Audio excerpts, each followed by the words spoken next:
رسانة المغرب العسكرية. كيفاش ولا المغرب قوة إقليمية بصمت؟ واش عرفتوا أن المغرب فخبى واحد القوة العسكرية اللي كتخلي خصومه يتفاجئوا؟ خليكم معايا باش نكشف لكم كل التفاصيل اللي ما كيعرفوهاش بزاف. الجيش المغربي ماشي وليد اليوم، راه عنده تاريخ طويل، بدا من بزاف ديال الحروب والصراعات، وكان دايما كيحاول يطور من راسه باش يحمي البلاد والحدود ديالها. من العهد الاستعماري حتى الاستقلال المغرب تعلم بزاف الدروس، كل مواجهة خلاته أقوى وأحسن.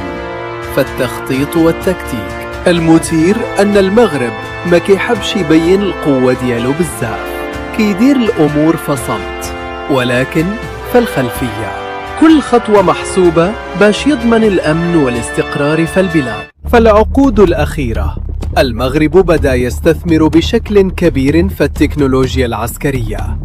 هادشي ماشي غير هدرة، ولكن واقع ملموس. طائرات متطورة كتقدر تدير مراقبة دقيقة، دبابات وصواريخ اللي كتواكب العصر، وفرق تدريبية محترفة كتستعمل استراتيجيات حديثة. هاد التطور خلى المغرب واحد القوة اللي كتقدر تأثر في المنطقة بلا ما يصر عليها.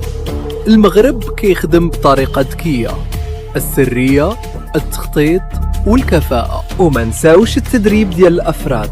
الجيش ماشي غير سلاح، ولكن دماغ زائد جسد زائد تكتيك، هاد الثلاثة هما السر. هاد التكتل ديال التكنولوجيا والعقل هو اللي كيخلي المغرب قوة حقيقية في المنطقة. هذه هي البداية فقط. المغرب كيدير بزاف ديال الصفقات العسكرية فصمت، وهاد الشي ماشي باش يبين، ولكن باش يحمي مصالحه ويكون دايما مستعد لأي تهديد. اللي مميز هو أن المغرب ما كيعتمدش غير على القوة الصلبة، ولكن على الذكاء. فالاستراتيجية، تخطيط الحدود، مراقبة الأجواء، وفرق تدريبية، كل شيء محسوب. بالإضافة الشعب المغربي كيتعلم كيفاش يحمي وطنه وكيكون واعي بالقوة ديال بلاده. هذه الروح الوطنية كتعاون بزاف في الاستقرار. في الأخير القوة العسكرية ديال المغرب ماشي غير أسلحة، ولكن توازن بين التخطيط، التكنولوجيا والوعي الشعبي. إذا عجبك الفيديو وعجبك هذا النوع من الحقائق، ما تنساش تدير لايك وتشترك في القناة باش توصل بكل جديد. وكتب لي في الكومنت شنو رأيك في القوة العسكرية المغربية؟ واش كنتي عارف هذه التفاصيل؟